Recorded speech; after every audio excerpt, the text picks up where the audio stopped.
¿Qué tal, amigos de ADN? Su servidor David Gamboa.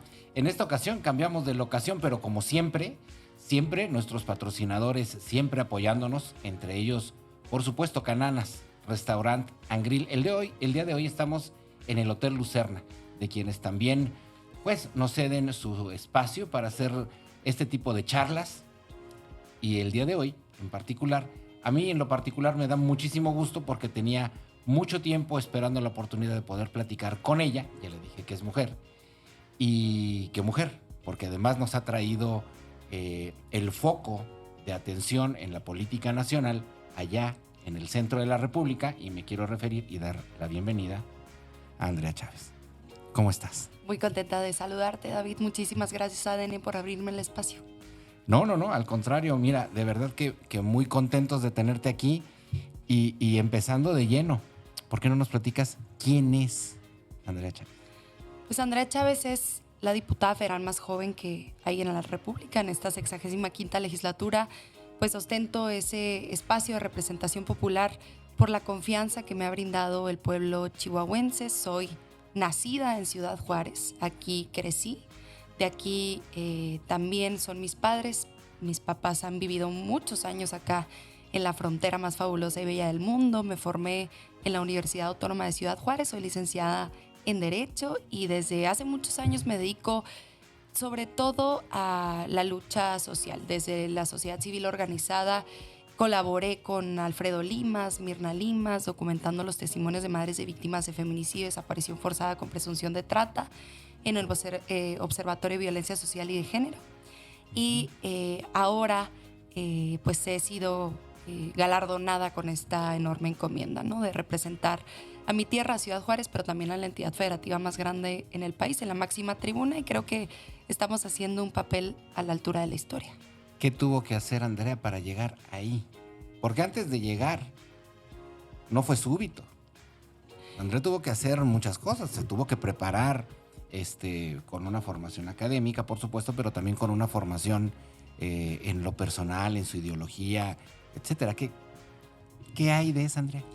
Pues mi formación ideológica tiene raíces muy profundas en las generaciones que me anteceden en mi familia. Mi bisabuela Cristina Olivarri González y mi bisabuelo Santiago Viguera, los dos lucharon en contra del fascismo español. Los dos perdieron la Guerra Civil Española y se tuvieron que exiliar aquí a México. Lázaro Cárdenas, un presidente nacionalista, el general les dio la bienvenida, les abrió las puertas de nuestro país, una patria abierta, generosa, noble, y aquí pues pudieron establecerse y formar una familia. De allí viene la madre de mi padre. Mi papá es nacido en Ciudad de México, pero se formó en el estado de Chihuahua. Él es comunicólogo por la UACH y pues realizó una serie de posgrados acá en la Universidad Autónoma de Ciudad Juárez, donde ha sido docente. Entonces tu ascendencia viene de España. Sí, del lado de mi papá, del lado de mi mamá. Okay. Ella es sinaloense, imagínate. Tú sabes que aquí en Ciudad Juárez es muy difícil encontrar pues familias de más de 3 generaciones juarenses. Es una ciudad de migrantes, ¿no?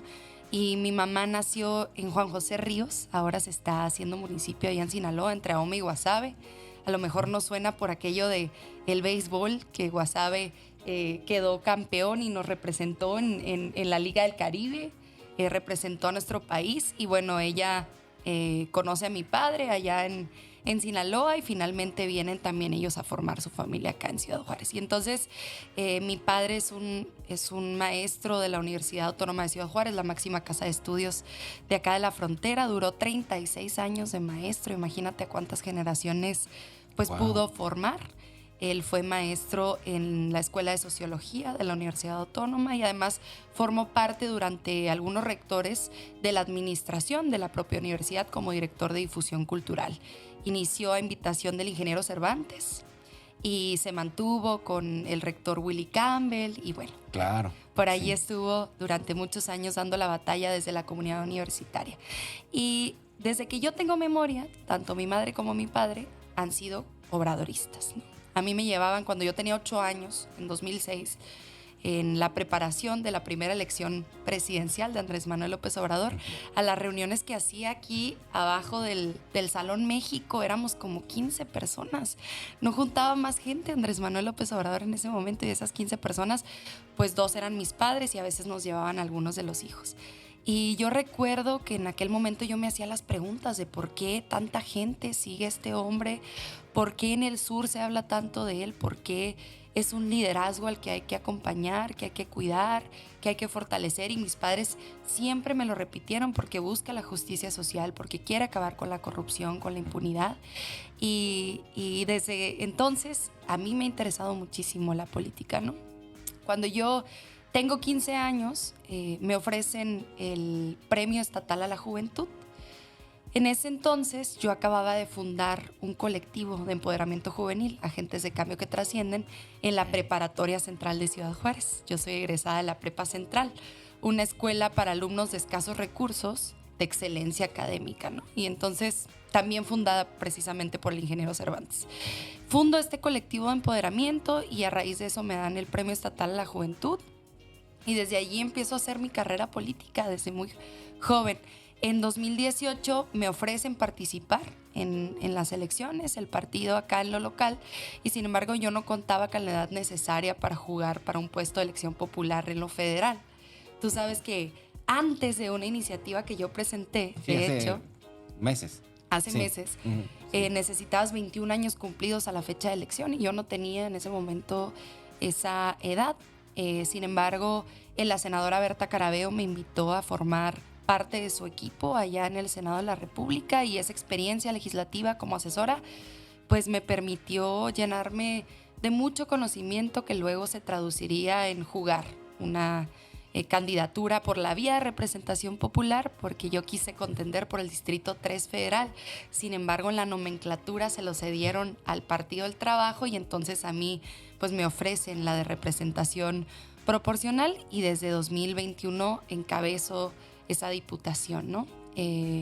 Soy la vocera del grupo parlamentario mayoritario. Somos un total de 204 diputados federales de todas las entidades federativas, de todas las trayectorias. Tenemos diputados federales que han sido ya gobernadores, como Leonel Godoy, o que van a ser gobernadores en esta próxima elección, en donde se jugarán 9 gubernaturas. Y sin embargo, a pesar de todas estas trayectorias, pues a mí el grupo parlamentario de manera unánime me seleccionó para representarlas y representarlos en los medios de comunicación, en las ruedas de prensa, para dar los posicionamientos del grupo de Morena, ¿no? Y además, pues últimamente fui seleccionada como la consejera nacional más votada en el país y como secretaria de Comunicación, Difusión y Propaganda de la Dirigencia Nacional de Morena. Es verdad, también tienes ese encargo al interior del partido. Oye, pero ¿qué sintió Andrea cuando finalmente tiene esa posición que es muy honorable, el tener la representación popular dentro del Senado, donde se toman las decisiones de lo que serán nuestras leyes y los cambios, claro, que nos van a regir como país? ¿Cuál fue el impacto? Digo, me queda clarísimo que has desayunado, comido y cenado política y activismo social con todo lo que nos has platicado desde la cuna. Sí. Pero cuando llegas, ¿qué siente Andrea? Yo creo que el momento más memorable en mi carrera, pudiéramos dividirlos en 2.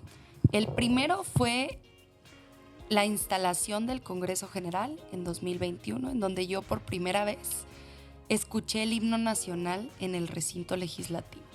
Yo creo que no hay ningún otro país en el mundo que cuente con un recinto legislativo como el nuestro, ¿no?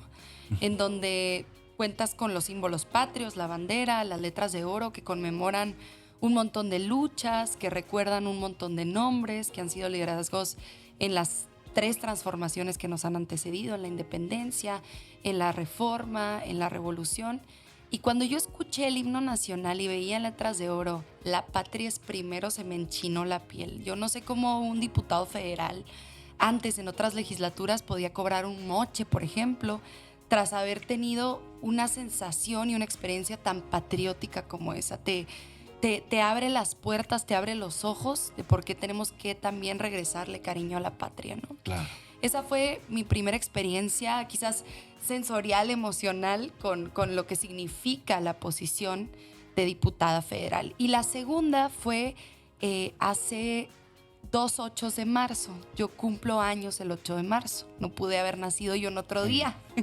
Qué día tan simbólico, ¿no? Ya, te garantizo que a mí ya no se me va a olvidar. El Día Internacional de la Conmemoración de la Lucha de las Mujeres en contra de la Violencia, a favor de la dignidad, de la libertad.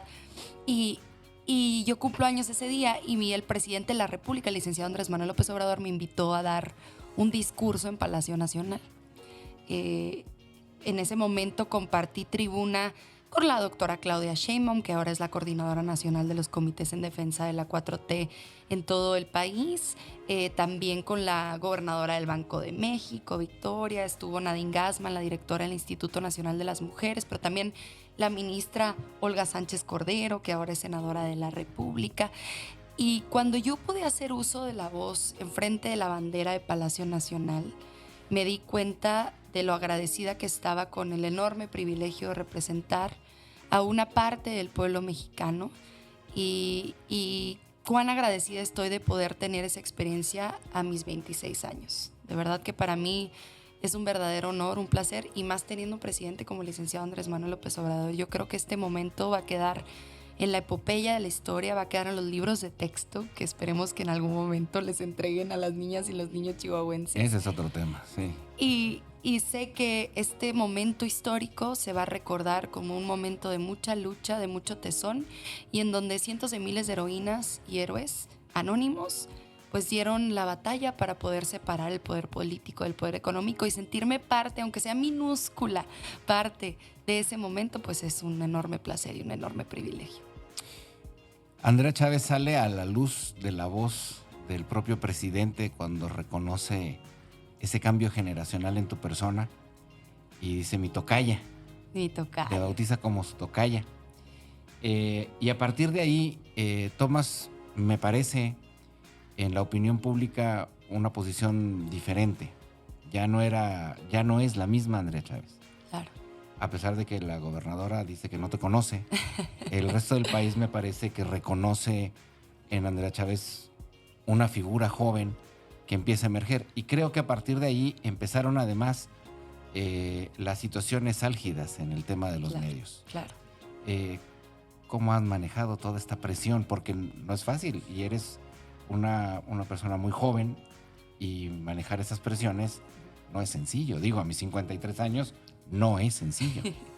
Mira, en primer lugar, yo creo que el pueblo de México estaba cansado de ver al político de siempre, ¿no? Brincando de partido en partido, chapulineando posiciones, el político en un traje robusto, de corbata, con un puro en la mano, los anillos, ¿no? Este estigma o los estereotipos que pudiéramos un poco poner encima de la mesa cuando uno habla de un político. Y de pronto pues surge una niña, una joven chihuahuense en un país en donde la política se hace desde y para el centro, ¿no? Desde la Ciudad de México y para el centro del país, que no tiene un apellido rimbombante, que no tiene una cuenta del banco como todos los demás políticos, que no le debe su posición a un padrino, a un compadre, ¿no?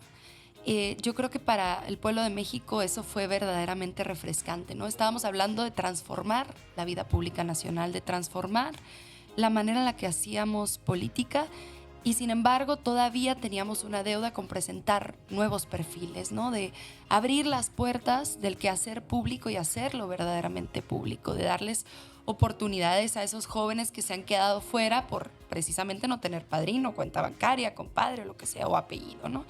Y entonces, al llegar una servidora a la Diputación Federal, el pueblo de México quizás encontró esa voz que había estado buscando.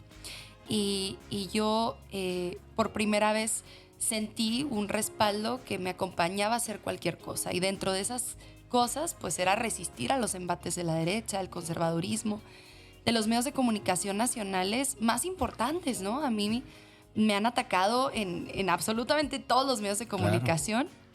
Personajes como Carlos Loret de Mola, Joaquín López Dóriga, Denise Dresser, ¿no? O sea, como los grandes perfiles del periodismo, los grandes comentócratas, opinólogos, han hablado de mí en las mesas de debate, ¿no? Y eso, contrario a deprimirme, contrario a sentir que tengo que dar un pasito para atrás y dar un respirito, pues me envalentona, ¿no? Es como cuando estoy en tribuna y empiezan a gritarme los de la derecha, los panistas, pues es cuando mejores discursos me aviento, ¿no? Porque me alimento yo de eso. Si a mí me ataca una Margarita Zavala, una Mariana Gómez del Campo, pues yo me siento honrada y orgullosa, ¿no? Porque para eso me eligió el pueblo de México, no para hacer monedita de oro y caerles bien a todos, ¿no? Y verdaderamente yo creo que desde muy joven he tenido la piel gruesa para eso, ¿no? He tenido experiencias desde mis 15 años, cuando tuve incluso encontronazos con César Duarte, ahora preso por corrupción en Aquiles Cerdán, o con algunos otros perfiles, pues me han dado a mí las tablas necesarias para resistir emocionalmente una cosa así. Y además, cuando tú sales a las calles, David, y te das cuenta de que lo que dicen en los medios de comunicación, en las grandes planas, en la de 8, lo que quieras, del Reforma, no es lo que piensa la gente, que me va saludando y que me celebra y que me abraza, pues entonces dices, estoy haciendo las cosas bien. Esa es la brújula. Si el pueblo te dice, estás haciendo las cosas bien, ¿qué más da lo que digan de ti en los medios de comunicación? ¿Y cómo informas a una gobernadora que no sabe que aquí estás? Pues mira, la gobernadora María Eugenia Campos siempre ha estado muy perdida. Lo digo un poco en broma, pero Sí, también en serio. claro, siempre ha estado muy perdida. Mira, ¿qué pasó el Jueves Negro? Tardó 12 horas en contestar. ¿Qué pasó el 1 de enero de este año tras el motín, el segundo motín en el interior del Cerezo número 3? Pues tardó 13 horas en contestar. ¿Cuántas horas tardó después de la terrible tragedia ocurrida al interior de la estación migratoria? Más de 8 horas. Entonces, me parece, o sea, no me importa que sea despistada y que no conozca a los representantes populares de su entidad. Ella es la primer mandataria de este estado y lo que debería interesarle, yo siendo gobernadora conocería a todos los diputados federales para que me ayudaran a aumentar el presupuesto que recibe el estado de Chihuahua, ¿no? Y lamentablemente, pues esta distracción que la ha caracterizado durante toda su gestión no solamente atañe a no conocer a los diputados federales, sino también asuntos tan delicados como la materia de seguridad, ¿no? O como muchas otras materias. Ya digamos que conozca los municipios. No, hombre, yo he estado en municipios en donde ella nunca ha ido, ¿no? Claro. Hace poco me tocó inaugurar una gestión que me solicitaron en Naica, en el municipio de Saucillo. Les ayudamos con una sucursal del Banco del Bienestar porque la gente tenía que recorrer 35 kilómetros para llegar a la cabecera y cobrar la pensión. Y les ayudamos con un banco para el bienestar. Y me decía la gente, oye, Andrea, aquí nunca ha venido la gobernadora. Y tú sabes lo que representó Naica para Chihuahua, ¿no? O sea, fue de pronto la mina que allí se asentó, pues nos dio mucho, no solo a Chihuahua, sino a todo el país. Y ahora claro, se nos olvida. Y la señora gobernadora ni sus luces. Entonces, a mí me gustaría que estuviera más concentrada. No me importa que no conozca mi nombre. A mí eso no me va a disgustar nunca, mejor. Pero yo creo que sí debería estar más pendiente el pueblo de Chihuahua en otros rubros. A mí me queda muy claro que los zapateros hacen zapatos, que los médicos se encargan de la salud de la gente y que los políticos se encargan de la política. A mí me parece un desacierto, un desatino cuando dicen, necesitamos caras nuevas, ¿por qué no hay más gente? Pues porque no todo el mundo tiene la vocación de la política, que no es fácil. Claro. Y te digo esto porque me queda claro que tienes la vocación política. Tú quieres seguir en el tema de la política en diferentes espacios, sea de elección, sea designados, la función pública, etcétera. ¿Tú quieres seguir por ese camino? Mira, para mí la política es la herramienta más sofisticada que ha creado el ser humano para ayudar. Es la herramienta más sofisticada que ha creado el ser humano para tenderle la mano a otro ser humano que está en necesidad. Y por eso yo les digo a los jóvenes cuando me invitan a las preparatorias, a las secundarias, a las primarias, a las universidades públicas, a las universidades privadas, oye, porque me dicen, oye, pues si tú eres política, entonces estás muy allá y yo estoy acá, como una distancia, como una brecha, ¿no? Uh-huh. Y yo les digo, si ustedes de pronto llegan a su casa y están enojados porque no hay pavimento en su casa, porque no hay alumbrado público, porque no hay drenaje, porque la luz llegó muy cara, porque una vecina te dijo que lamentablemente su hija desapareció, porque de pronto ya no te alcanza para pagar la luz, y tú conversas eso con alguien, eso es hacer política, esa es una demanda social, ese es estar inconforme con algo que atañe a lo público, ¿no? Y en ese sentido creo que hay gente que está, digamos, flechada para dedicarse a lo público en todo momento, pero no lo hace un ámbito excluyente. Todas y todos nos hemos dedicado a la política de alguna u otra forma, ¿no? Cuando nos enojamos porque está el bache, no está el semáforo funcionando de pronto, ¿no? Y yo siempre le digo a la gente, eso es hacer política, no nada más tener un espacio de representación popular u ostentar un espacio en la toma de decisiones, ¿no? Ahora bien, quienes nos dedicamos a esto 24/7, pues tenemos que rendir cuentas. Tenemos que rendir cuentas. Y a mí me ha encantado poner mi vida al servicio de la gente, porque para eso está el poder, para eso están los espacios, para servir. Y a mí me encantaría poder seguir rindiendo cuentas con mi vida, con mi trabajo, con mi esfuerzo, con mis conocimientos, con mi experiencia y con el corazón por delante, ¿no? Yo siempre lo he dicho, somos puro corazón en Ciudad Juárez. Somos la ciudad que Felipe Calderón no pudo destruir, y eso es gracias a que la gente se ayudó unos a los otros, unas a las otras, ¿no?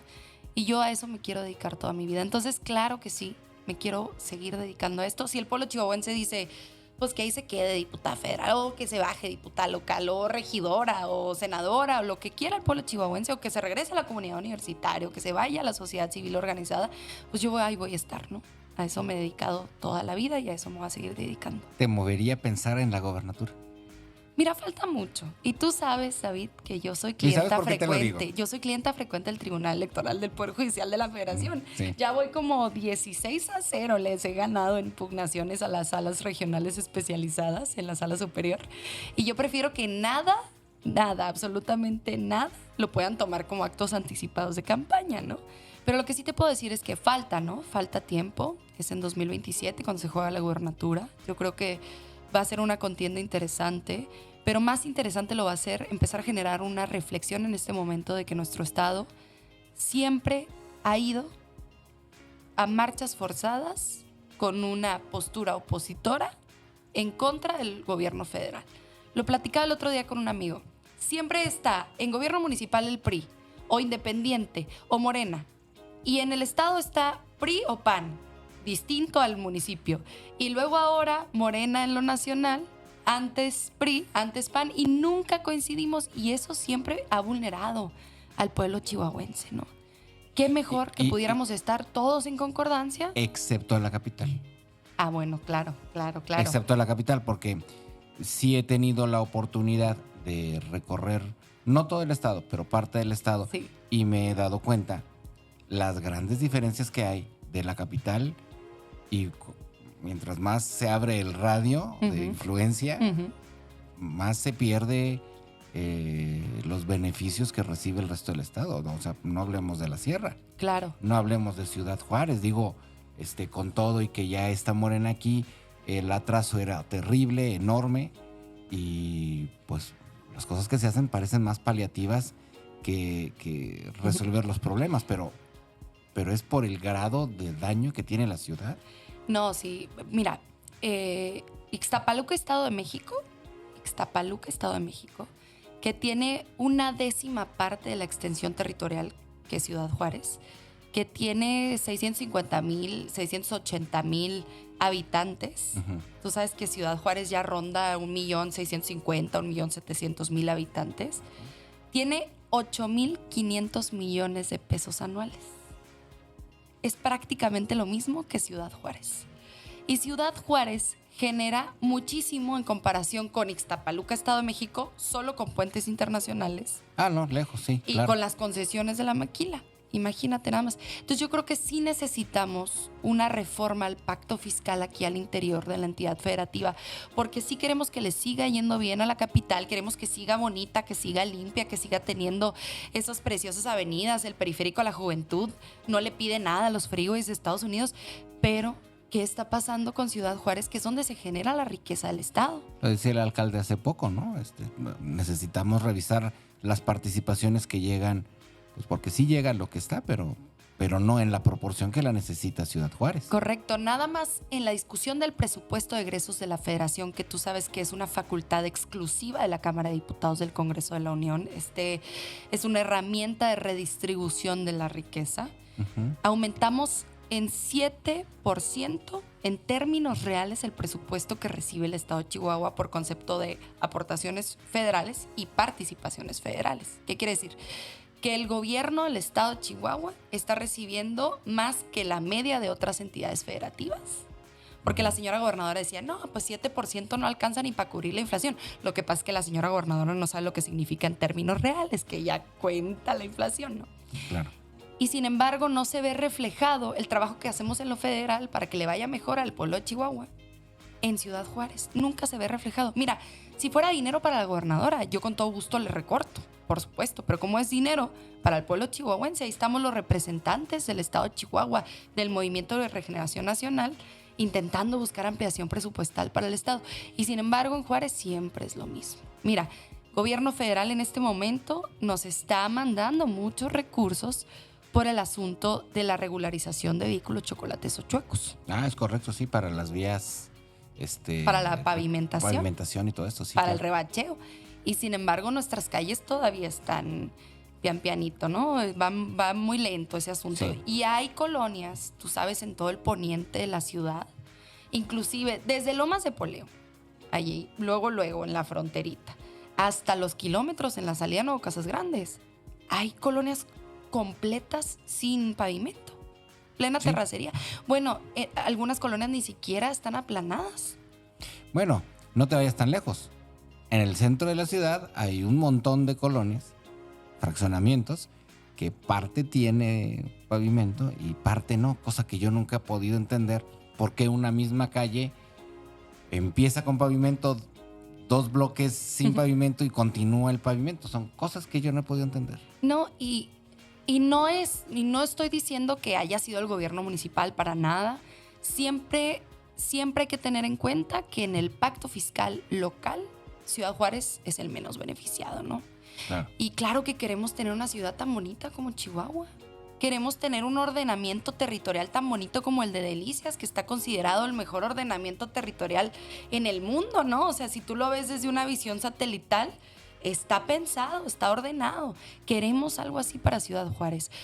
Pero no pasa porque hay a veces corrupción, porque hay grandes familias que ostentan grandes terrenos en el poniente de Ciudad Juárez, en donde llega la gente a sentarse de manera irregular y estas grandes familias no sueltan sus terrenos porque las están guardando con motivo de especulación financiera. Claro. Porque en algún momento llegará el pavimento, porque ya se está sentando aquí la gente, le van a poner drenaje, le van a poner pavimento, le van a poner alumbrado y entonces mis terrenos van a subir de precio.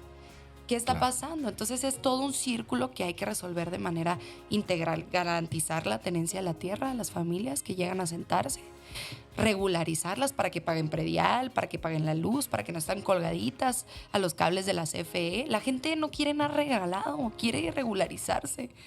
Es El cosa agua. de pura voluntad. El agua que es todo un tema. todo un tema. Hace un par de días estuvimos con el director y me dicen, es que es todo un tema y no es que no queramos, es que no hay agua en Juárez.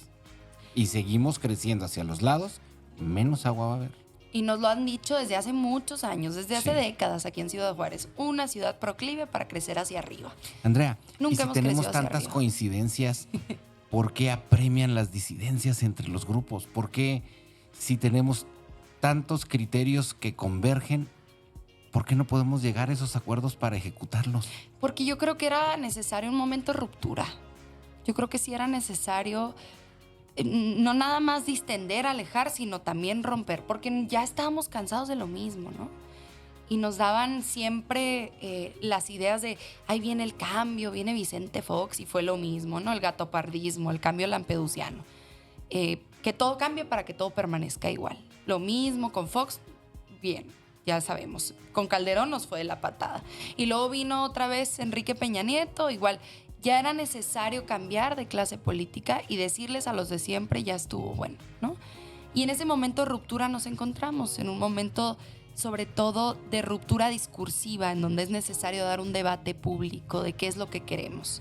Ellos intentaron convencernos durante mucho tiempo de que era necesario pues ayudar a los de arriba para que goteara hacia abajo. Y nunca goteó, decía mi abuelito, descanse en paz. Se bañaban en tina y no nos llegó ni una gotita. Una gotita, ¿no? Ni una gotita. Y entonces, ¿qué queremos ahora? Pues cambiar de paradigma. Y para que cambie de paradigma, necesita haber una ruptura. Claro. Yo no estoy dispuesta a reconocerles a los otros diputados federales de Acción Nacional que tienen la razón, porque ellos ya estuvieron, ¿cuántas administraciones? ¿No?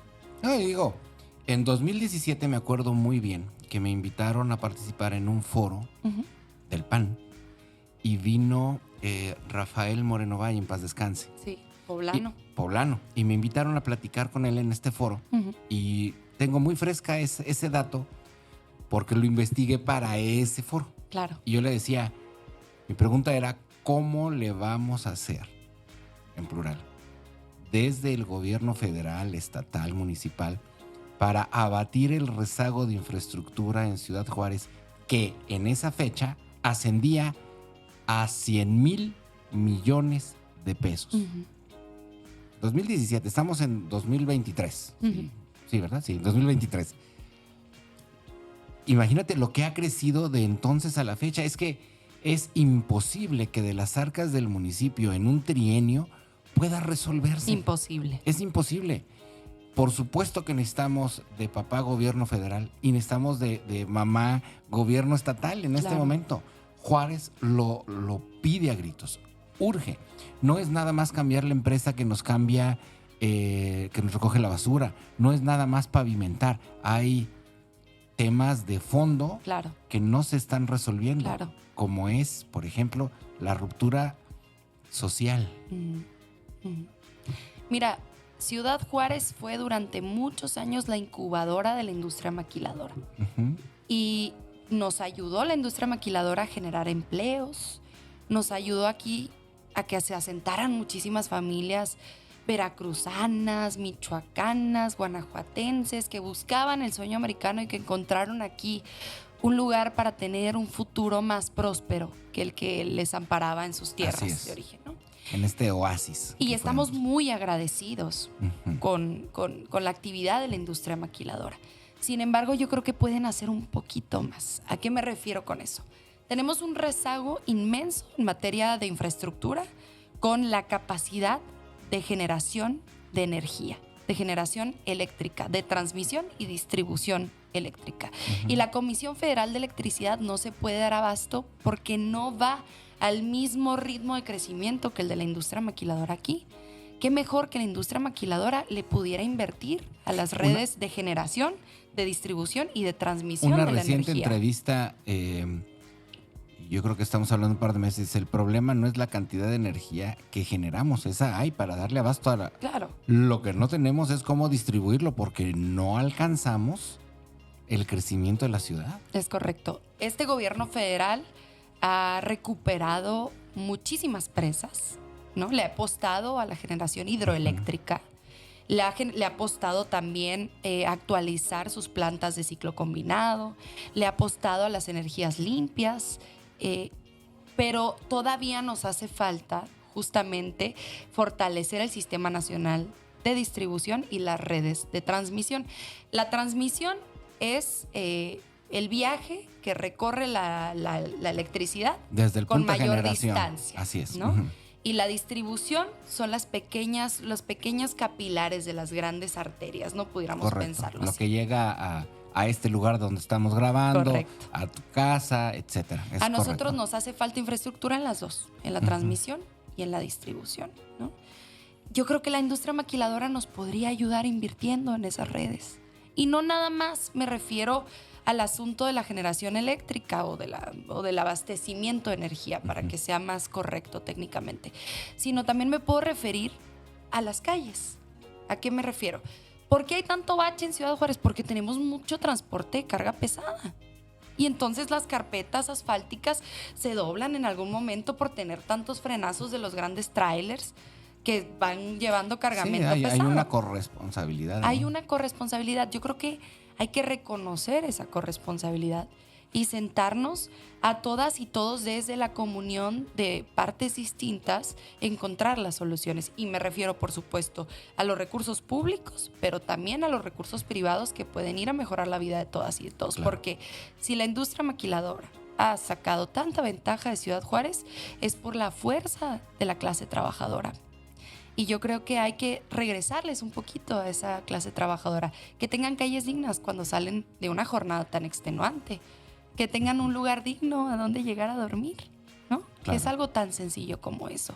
¿Para qué? Para que puedan ser más productivos y productivas. Yo creo que todas y todos podríamos salir ganando. Sin embargo, yo creo que esos temas se han convertido lamentablemente en un gran tabú en nuestra frontera. Casi nadie quiere hablar de eso.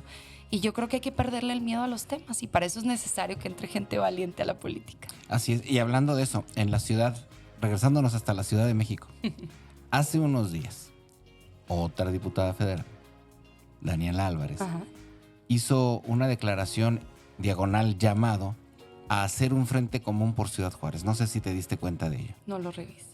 Ok. Hizo Pero está muy bien. hizo una invitación a todas las fuerzas políticas, que en realidad son dos, Claro. que en realidad son dos, Claro. a sumarse a buscar lo mejor en el presupuesto del 2024 para Ciudad Juárez. Bien, me parece muy bien. Sin embargo, pues ese llamado no es en la federación, es en lo local, es con el Congreso local. ¿Por qué? Porque, a ver, son varios problemas. ¿Por qué la señora gobernadora prefiere endeudar el Estado para pagar 4.800 millones de pesos en la plataforma Centinela, que ha demostrado ser una fantasía inmensa, que no ha tenido incidencia en la disminución de los delitos del fuero común, que no, además no adquiere ningún equipo? Son 4.800 millones de pesos para la renta de equipos, y son equipos que tienen corrupción de por medio. ¿A qué me refiero? Son cámaras que se compraron con calidad de seguridad pública y no llegan ni a calidad residencial. Entonces, ¿de qué nos está sirviendo eso? ¿Cómo es que ya pagamos una famosa torre que no vamos a dejar que se construya aquí en Ciudad Juárez? Se movilizaron las y los juarenses para impedir que esa torre se construyera en el centro. ¿Dónde está ese dinero? ¿No? Entonces, ¿por qué dejamos que la señora gobernadora impida la distribución de libros gratuitos que ya se pagaron? Otro tema, sí. A donde destina 65 millones de pesos que yo no sé de dónde sacó, que yo no sé qué descobijó, porque hay una proyección del destino de los recursos estatales y yo no sé qué descobijó esos 65 millones de pesos para la impresión de unos folletos en blanco y negro que no cuestan 65 Sí, porque millones de pesos. no es como que traiga 65 millones de pesos aquí en la bolsa del pantalón. Ajá, para mira, lorrito. me sobraron, cómprenle copias, ¿no? Algo tuviste que haber descobijado. Claro. ¿Qué descobijaste? ¿Salud? Porque en salud no nos podemos dar al abasto de descobijar, porque la señora gobernadora, con motivo de la grilla, la politiquería, ha decidido no suscribir los acuerdos de IMSS Bienestar, al igual que su antecesor, Igual Javier que- Corral, sí, desde Javier. no suscribió INSABI, ¿no? Ujú. ¿Qué ha hecho en materia de educación? Pues ya lo decíamos, ¿no? Prefirió decirle no a los libros de texto, gastar 65 millones de pesos en la impresión de unos libritos, unos folletos blanco y negro que son crucigramas y sopitas de letras. Sí, caray, estaba viendo el de sexto, el de tercero. Ujú. Tengo un niño en sexto y tengo otro en tercero. Los estaba viendo y la verdad es que Una pena. dan vergüenza, o sea, blanco y negro y como dices, son sopas de letras, son crucigramas, son muchos recortables, incluso para un niño de sexto. Y no estamos diciendo que la parte lúdica no sea importante, ¿no? Yo soy No, hija de no. maestra y maestro. Sin embargo, no lo es todo. No. Necesita no. haber español, gramática, matemáticas, física, biología, historia, geografía. Yo sí te puedo decir, a diferencia de algunos otros comunicadores, que sí me di a la tarea de revisar los libros. Igual no soy profesor, ni mucho menos, pero tengo muchos amigos maestros. Claro. Y he tenido... Y eres papá. Y soy papá. Y Ujú. además tuve la posibilidad de hacer un episodio de este podcast, como lo estoy teniendo contigo, Sí. con otro profe hace como 3 semanas. Ajá. Y planteamos pues lo que está sucediendo, ¿no? Y hemos dado cobertura a los profes Claro. desde su perspectiva. Y los profes verdaderamente están preocupados Sí, claro. porque, en sus palabras, tienen a la niñez chihuahuense como rehén político. Son botín. Son Son el un botín de la gobernadora. Porque no hay un verdadero motivo. Muchos, y esa es una pena, porque muchos de los ejemplos con los que justifican esta necedad de retener los libros de texto, ese sí soy yo diciéndolo, en realidad todos son argumentables. Todos. Todos. Todos. Que si tal libro que si tal imagen, bueno, pues esa era de un libro español que ni siquiera era un libro de texto y que Claro. ya no circula. Claro. Y que si tal otra situación, no, pues eso era de un libro de adultos, ¿no? Claro. De educación para adultos. Y todo, absolutamente todo, se vuelve argumentable. Todo es argumentable. Yo creo que deberíamos abrir un debate público. Más allá de las manifestaciones que se han dado y que han sido verdaderamente cuantiosas en cualquiera de las dos posturas, a favor de los libros de texto o inclusive en contra de los libros de texto, deberían llevarse a debate en espacios como este, querido David, a poder poner un punto y un contrapunto. ¿A qué me refiero? Miren, el primer argumento que utilizó la señora gobernadora para poder tramitar su controversia constitucional en la Suprema Corte de Justicia de la Nación era que no había sido publicado el Plan Nacional de Educación. Lo cual es mentira. 2 días después de aceptada la controversia constitucional por el ministro Luis María Aguilar, un ministro que en tiempo récord publicó la suspensión provisional de la entrega de los libros de texto, que no está conforme con ganar 600,000 pesos mensuales y entonces se vende al mejor postor, decide hacer los oídos sordos por la publicación del Plan Nacional de Educación, ¿no? En segundo lugar, el argumento de la señora gobernadora es que no habían sido preparados. Imagínate, fueron más de 1 millón de maestras y maestros, las y los consultados para realizar el contenido de estos libros de texto. En A Diario Network tuvimos la posibilidad de publicar el año pasado el caso de una maestra enviada desde el gobierno del estado a dar seguimiento a la preparación de estos materiales. Mira nada más, o sea que ellos lo sabían. Porque además no es algo que hayamos investigado, ¿eh? Uh-huh. Es algo que emanó de un boletín de prensa directo desde Educación. Híjole. Y además se realizaron 32 asambleas, una en cada entidad federativa, en donde participaron padres y madres de familia, maestras, maestros, asociaciones civiles, asociaciones de corte religioso, creadores de contenido, diseñadores y un infinito, etcétera, ¿no? Además, su decisión es completamente ilegal. ¿Por qué ilegal?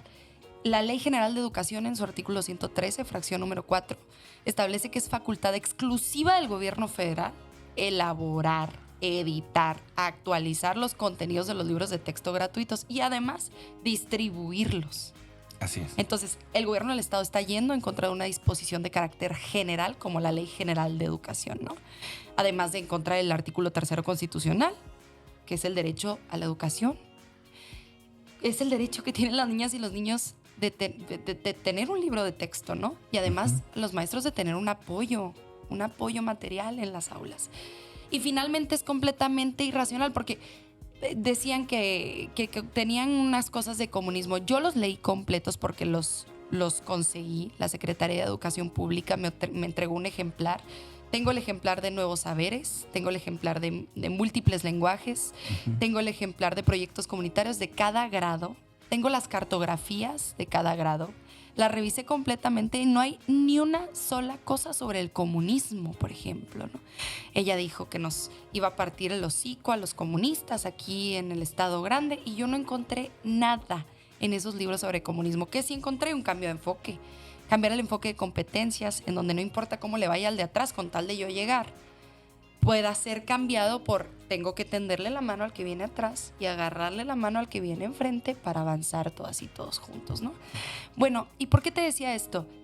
A pesar de gastar 65 millones de pesos en estos folletos que decidió entregar en lugar de estos libros de texto que han levantado tanto debate, les dice a las escuelas del estado: no prendan los aires porque no hay dinero para pagar la electricidad de los aires acondicionados. Entonces los niños no nada más no tienen libros de texto, tampoco tienen condiciones dignas para ir a la escuela. Así es. Y en aras de la justicia, nosotros lo publicamos el día que lo dijo y sé que hubo 2 medios más, uno de ellos nacional que también lo publicó. La Jornada creo que fue. No, fue Sin Embargo. Ah, claro. Lo publicamos nosotros, lo publicó Sin Embargo y lo publicó, me parece que fue Tiempo. Y sí debo reconocer que al día siguiente recularon. Hicieron para atrás el decreto, la prohibición, pero el daño estaba hecho. El daño estaba hecho porque desnuda totalmente de cuerpo la entero. Falta de preocupación genuina en nuestros niños. Totalmente. Pasan a segundo término. Claro. Y es raro porque inclusive va en contra de su propia agenda. La agenda del conservadurismo en un estado como el nuestro siempre ha sido la familia, las niñas, los niños, ¿no? Y sin embargo, ahora traen la brújula rota porque más bien lo que ellos quieren es decirle que no a la cuarta transformación, Correcto. aunque eso atente en contra de sus propios valores, aunque eso atente en contra de sus propias agendas.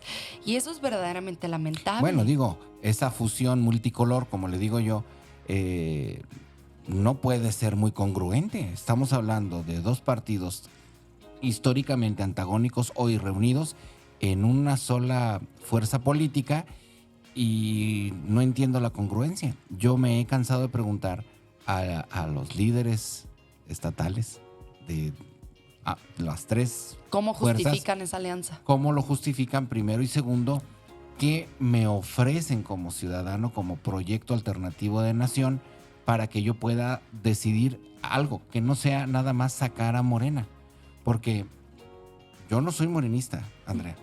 No soy, me estoy descubriendo como que soy un poquito más de izquierda ahora, pero en realidad yo crecí pensando en el PAN.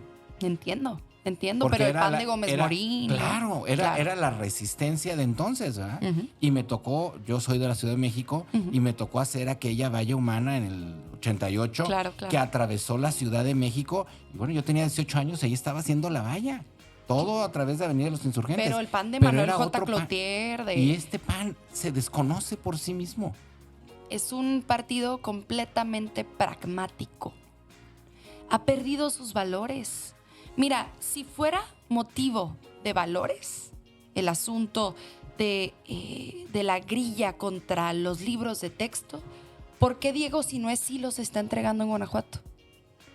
Por ejemplo. ¿Por qué Mauricio Curi sí los está entregando en Querétaro? Así es. Porque Mauricio Vila sí los está entregando en Yucatán, que claro. son territorios también conservadores, con mucha presencia religiosa de la Iglesia Católica. Y mucho más religiosos que acá. Mucho más, infinitamente mucho, más, sí. claro, ¿no? O sea, algunos de esos territorios formaron parte inclusive pues de la Guerra Cristera, ¿no? Claro. Y sin embargo, aquí en Chihuahua es el único estado de acción que gobierna Acción Nacional que ha decidido tomar esta postura. Y nos recuerda, y ya lo comentaba yo en algunos TikToks y videos que publico en mis redes sociales, pues nos recuerda a los grandes conservadores de todos los tiempos. Diego de Landa, el sacerdote torturador que mandó quemar los códices mayas, ¿no? En las plazas públicas. El llamado que hizo Marco Cortés, que entiendo es muy amigo de la señora gobernadora María Eugenia Campos, atiende a raíces conservadoras, sí, pero no de la agenda que tiene el PAN en este momento. Y es allí en donde yo digo, pues han entrado en una terrible contradicción. Y los partidos que entran en terribles contradicciones tan a menudo pierden a su base electoral. Otro tema en donde ellos fueron en contra de su propia agenda y que les ha costado mucho con el pueblo de México, con tal de decirle que no al presidente de la República, fue la votación del Ejército Nacional. Ah, sí, por supuesto. ¿No? Ellos siempre han estado a favor de fortalecer a los militares, ¿no? Ese ha sido el gobierno por el que ellos luchan, es un gobierno militarizado, en donde no exista respeto a los derechos humanos, donde no existan contrapesos, prácticamente un estado de queda infinito, ¿no? Permanente, perpetuo. Y ahora, ¿qué pasó? Con tal de decirle que no al presidente, votaron en contra de que la Guardia Nacional estuviera adscrita a la Secretaría de la Defensa Nacional.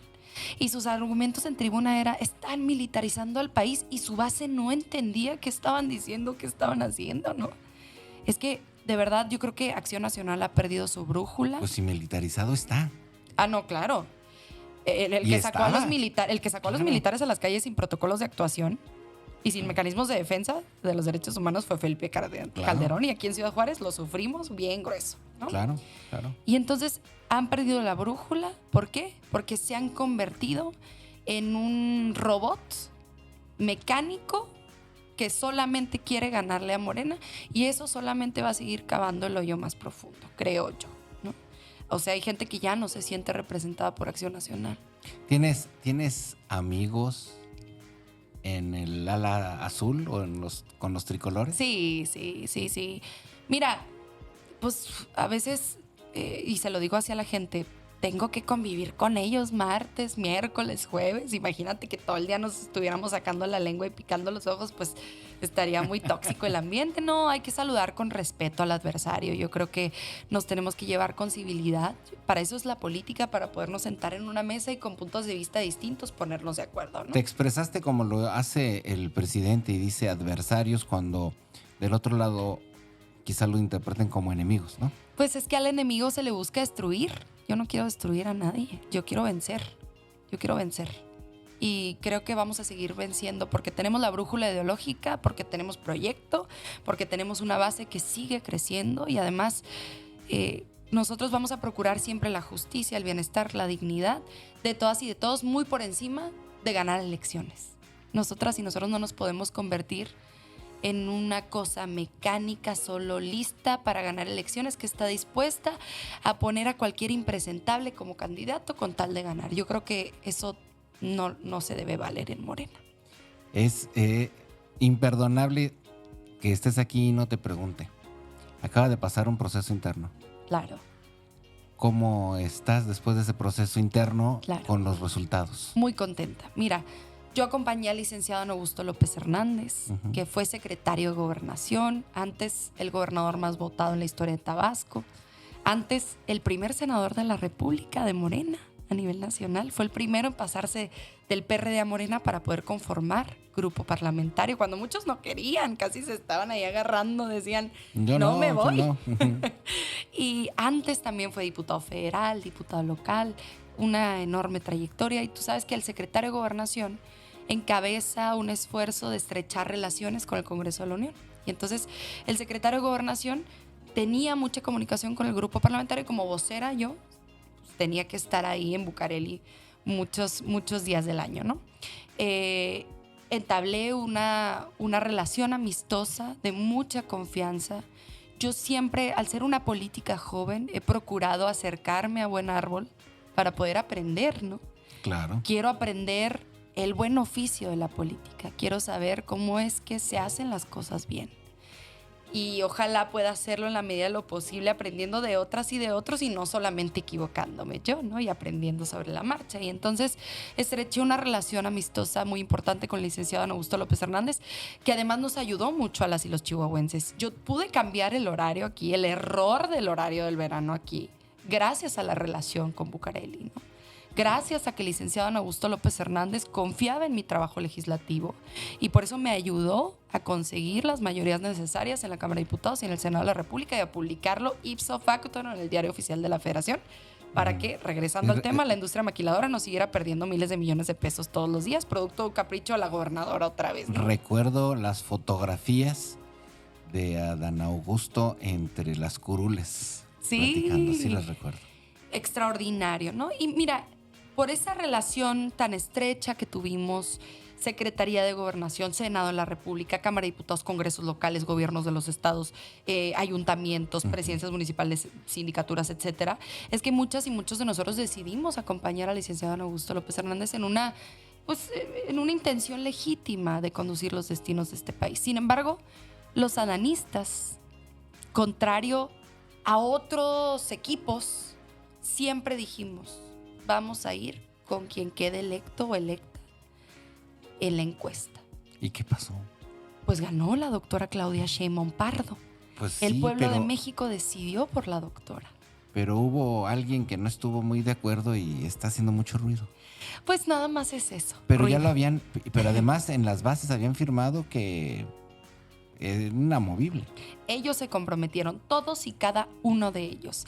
El doctor Ricardo Monreal, Manuel Velasco, Gerardo Fernández Noroña, Adán Augusto López Hernández, Marcelo Ebrard y Claudia Sheinbaum, todos los 6 se comprometieron a respetar el resultado de la encuesta, a respetar la voluntad del pueblo de México.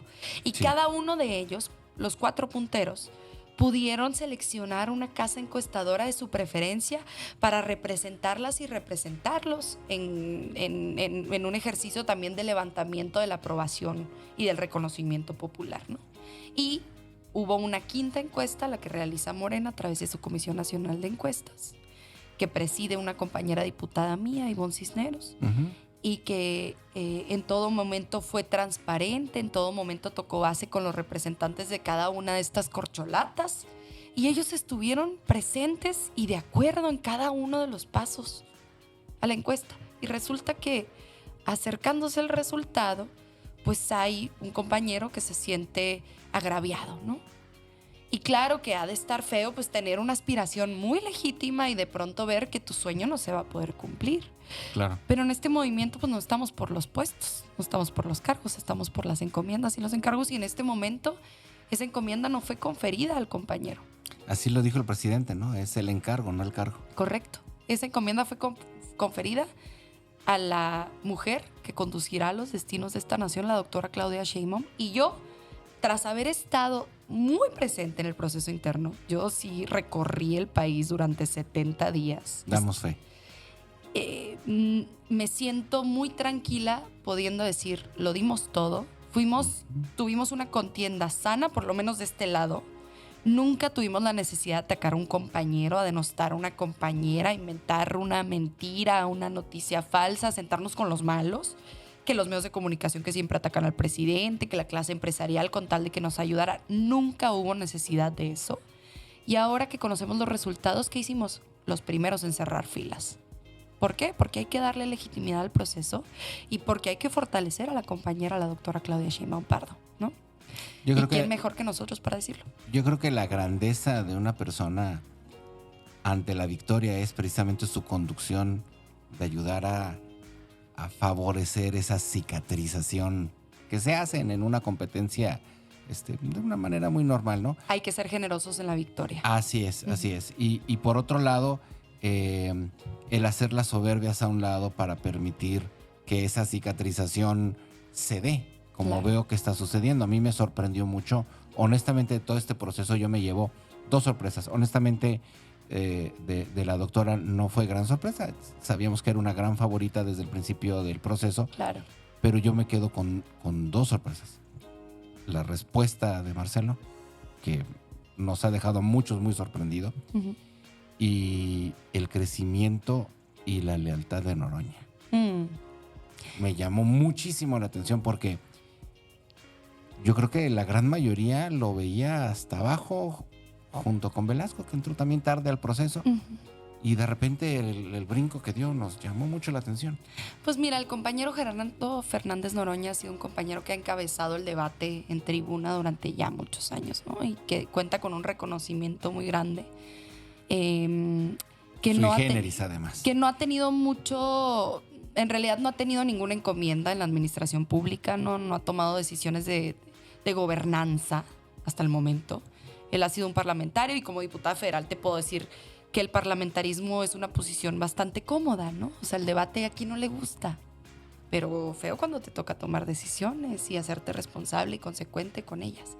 Él no ha tenido esos encargos, él es un extraordinario expositor de grandes narrativas, un gran lector, un gran conocedor de la historia. Y en ese sentido, pues recorrió las 32 entidades federativas de una manera austera, compartiendo ese conocimiento, con esa extraordinaria lírica que le acompaña, ¿no? Es un gran expositor de las ideas. A mí en realidad no me sorprende. Yo sí, a mí cuando me preguntaban en las encuestas yo decía 4º lugar para Gerardo, 5º lugar para Manuel y 6º lugar para Monreal. No, siempre los acomodé así a ellos 3. Y creía yo que la contienda estaba pues entre la doctora Claudia Sheinbaum, entre el ex canciller Marcelo Ebrard y entre el ex secretario de Gobernación, el licenciado Adán Augusto López Hernández. No creía que la doctora fuese a estar tan alta. Arriba. Yo pensé que iba a estar más competido, quizá primero y segundo lugar. Ese sí es una sorpresa también, sí. Claro, pero me alegra, ¿no? Me alegra que en este país por fin se le confiera más confianza a las mujeres, que se nos pueda tener más confianza a las mujeres de izquierda, porque aquí tenemos una gobernadora mujer y ya vieron cómo nos está yendo por ser de derecha, ¿no? Plenamente conservadora. Yo creo que a este país le hacía falta una visión femenina como la de la doctora Claudia Sheinbaum, una visión de cuidado, Claro. que sí. ella habrá de encabezar, una visión protectora, sanadora, y estoy segura de que así lo seguirá haciendo, ¿no? Además, yo al ser hija de maestros universitarios, también reconozco en ella una mujer de una extraordinaria inteligencia, de una magnífica preparación académica. Ella es doctora, especialista en los temas de medio ambiente, y creo que va a ser un perfil muy interesante para la contienda de 2024. Y creo además que encontró la fórmula. Ella, entiendo, según lo que veo, comprendió que sin el licenciado Adán Augusto López Hernández, con el extraordinario oficio político con el que cuenta. Nadie tiene el oficio político del licenciado Adán Augusto López Hernández. Nadie... Me queda claro que para el tema de la negociación fina no hay como Adán Augusto. Es un tiburón. Claro. Ningún secretario de Gobernación en los últimos 30 años había tenido el poder que él tuvo y de haberse conducido con tanta sencillez a pesar de concentrar tanto poder. Y también entendió que necesitaba al doctor Monreal, que también cuenta con una extraordinaria capacidad de generar consensos, de acercarse con el adversario, ¿no? Sí. Y de poder convenir acuerdos. Y entonces es un equipo invencible el que está conformando la doctora. Y además invitó como coordinador de vocerías a Gerardo Fernández Noroña, que ya lo dijimos, pues cuenta con una extraordinaria lírica y una enorme capacidad argumental. Entonces yo creo que es un equipo invencible. Un equipo invencible que seguramente saldrá avante en 2024. Falta saber qué pasará con Velasco y falta saber qué pasará con Marcelo. Así es. Yo espero que Marcelo reconsidere esa postura. Hay que recordarle, y se lo puedo recordar como dirigencia, que las puertas de nuestro movimiento están abiertas. Lo mismo a la gente que lo apoyó aquí en el estado, ¿no? Ustedes los conocen o las conocen. Ellas y ellos no sobran en el movimiento. Las y los necesitamos aquí. El presidente va a dejar un enorme vacío que hay que satisfacer con todas y con todos. Entonces nadie sobra en el movimiento. Claro. Y bueno, Manuel Velasco pues forma parte de uno de los partidos aliados, el Partido Verde Ecologista de México, que también necesitamos para lograr las mayorías calificadas necesarias que luego se traducen en reformas constitucionales como la pensión para adultos mayores, ¿no? Entonces son hiper necesarios todos y cada uno de ellos, y yo creo que la doctora Claudia Sheinbaum fue en parte por eso, por lo que el pueblo de México la prefirió quizás, por esa extraordinaria capacidad de acercar, de abrazar, para poder resultar mejor. Y está conformando un gran equipo. Hemos avanzado en la plática de manera cronológica, por si te has dado cuenta. Sí. Y lo último y más reciente es estos acuerdos que logras esta semana, ahí también en el Congreso, del cual... la nota era una y salieron dos, con el tema de la compañera que sube con su bebito a la tribuna, y sale también ahí pues esa cerrazón. Sí, pues es la cerrazón. Pero en fin. Mira, David, no hay una sola vez que yo suba a tribuna en donde Acción Nacional no haga todo lo posible por quitarme el micrófono, ¿eh? O sea, yo ya me acostumbré. Yo sé que si pido mi minuto por alusiones personales, para hechos, una moción de orden desde mi curul, Acción Nacional va a hacer todo lo posible por interrumpirme. Y ya empiezas a escuchar cuando vas subiendo las escaleras y te llaman. Tiene la palabra la diputada Andrea Chávez Treviño, el grupo parlamentario Morena. Va subiendo las escaleras y ya vas escuchando el griterío de Acción Nacional. En este momento yo presenté una iniciativa que se acababa de aprobar por unanimidad en la Comisión de Derechos Humanos con motivo de lo que sucedió el 27 de marzo en este año en la estación migratoria, ¿no? Sí. Y mientras los panistas solamente quieren estar echando culpas, fue tu culpa, encarcelen. Nosotras y nosotros no tenemos miedo a entrarle al debate, a responsabilizarnos de lo que nos toca y a hacer todo lo posible para prevenir que un suceso de esas dimensiones no vuelva a ocurrir. Y es por ello que presenté una iniciativa para modificar el artículo 6º de la ley de la Comisión Nacional de Derechos Humanos, que hasta el momento me parece increíble. No tiene derecho a entrar a la estación migratoria aquí en Ciudad Juárez o a cualquier otra estación migratoria en Tapachula, Chiapas, o en Tijuana, Baja California, o en Matamoros, Tamaulipas, para revisar las condiciones que guardan estas aulas, estos salones, estos cuartos. Que sí tiene en ese momento facultades para revisar las condiciones materiales y humanas de los centros penitenciarios del sistema de reinserción social nacional, pero no de las estaciones migratorias. Y seamos francos, las estaciones migratorias son cárceles de migrantes. Allí están privados de la libertad. A lo mejor durante 8 horas o durante 24. Pero lo están. Están privados de la libertad. Y entonces, qué mejor que la Comisión Nacional de Derechos Humanos, que se encarga de proteger los derechos humanos de cualquier persona, mexicana o no, sea la encargada de revisar las condiciones y de informar tanto al gobierno federal como a los gobiernos de los estados y a los gobiernos municipales de esas condiciones y evitar una terrible tragedia, ¿no? Y alcanzamos una votación por unanimidad. De hecho, todas mis propuestas han sido votadas por unanimidad en la Cámara de Diputados. Soy la diputada federal con más iniciativas aprobadas. A pesar de ese antagonismo con el PRI y con el PAN, Claro. ¿Han votado a favor en algunas o en todas? Fíjate que yo creo que un gran parlamentario tiene que tener varios talentos, ¿no? Tiene que tener la capacidad argumental de entrarle a los debates de diversos temas. No somos todólogos, ¿no? A mí no me van a estar hablando todos los días, no me van a ver hablando del Tren Maya, y luego me brinco al AIFA y luego hay expertas y expertos, ¿no? Por ejemplo, si del AIFA se trata, prefiero que hable mi compañero Jesús Roberto Briano Borunda, que es diputado federal de Chihuahua, que es ingeniero aeroespacial, por ejemplo. Hay que saber que quien dice las cosas entra, importa. ¿qué parte? Claro. Son sujetos de enunciación validados para decir cosas, ¿no? Sin embargo, tenemos que tener la capacidad de hablar un poquito de todo y contraponer las ideas en tribuna, pero sobre todo generar consensos. Entonces, a mí me van a ver muy dura en tribuna porque creo en mis ideas, porque estoy convencida de ellas, pero también a mí me eligieron para transformar la vida de la gente. Claro. Y entonces, ¿qué estás haciendo para transformar la vida de la gente? Pues aquí están mis iniciativas presentadas y aprobadas, porque no se trata de presentar nada más. Luego veo ahí una diputada, no voy a decir nombres, pero hizo una propuesta, no voy a decir cuál, para que luego no se me pongan el saco. Pero de pronto imagínense que yo dijera, seguro del desempleo, 150,000 pesos mensuales. Todos me aplaudirían. Qué padre, la diputada Andrea Chávez propone seguro del desempleo, 150,000 pesos mensuales. Yo estoy con ella. ¿Tiene viabilidad presupuestal? ¿Tiene viabilidad parlamentaria? ¿Tiene viabilidad? No tiene viabilidad. Entonces no se trata nada más de estar proponiendo cosas por caer bien.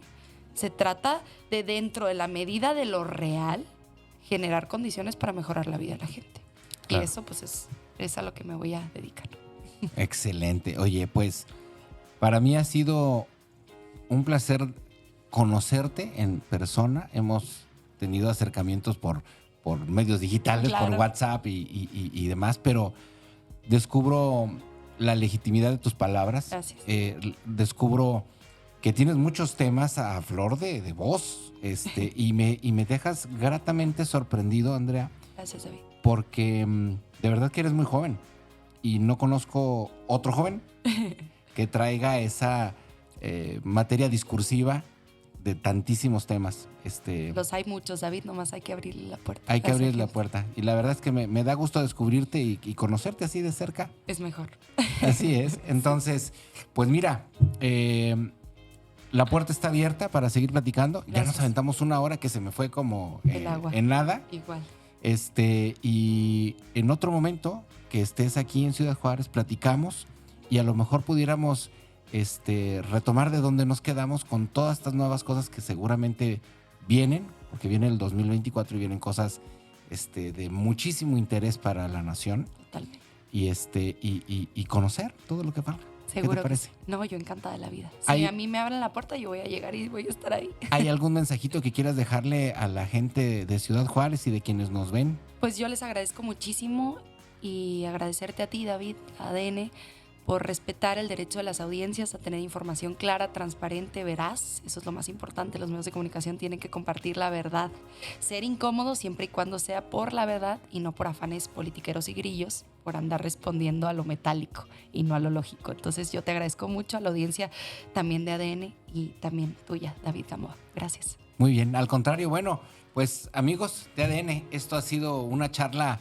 Me gustaría decir una charla más, pero se oye despectivo y no. Esta ha sido una charla muy importante y muy padre, la verdad, muy amena. Espero que la disfruten tanto como yo. Y aquí nos vemos en el próximo episodio que tendremos, según sé ya, al diputado Benjamín Carrera. Muchísimas gracias.